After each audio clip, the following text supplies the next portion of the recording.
ওকে, আমার যে প্রবলেমটা হয় ওয়ার্কশপ বিল্ডিংয়ের সেকেন্ড ফ্লোরের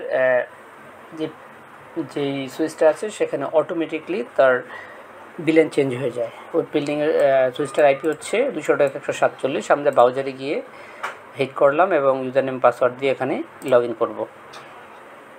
ঠিক আছে, প্রবলেমটা সলভ করার জন্য এখানে লগ ইন করবো। লগ ইন করার জন্য প্রথমে আমরা চেক করব বিলেন ম্যানেজমেন্ট থেকে বিলেন মেম্বারশিপ।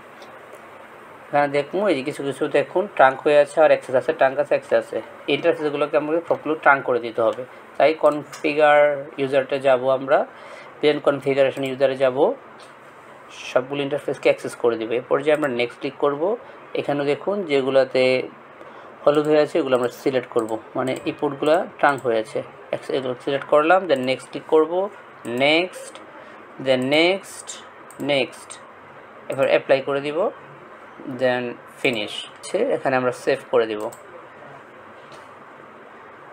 দেখুন আমাদের কাজ হয়ে গেছে। এরপর যে আমরা আবার একটু চেক করি, নিচে যাব, বিলেন ম্যানেজমেন্টে ক্লিক করব এবং পোর্ট বিলেন মেম্বারশিপ, এখানে সবগুলো পোর্ট অ্যাক্সেস দেখাচ্ছে। আশা করি প্রবলেম সলভ হয়ে গিয়েছে। এরপর যে আমরা ইউজারকে ফোন দিয়ে কনফার্ম হবো যে প্রবলেমটি সলভ হয়েছে কি না।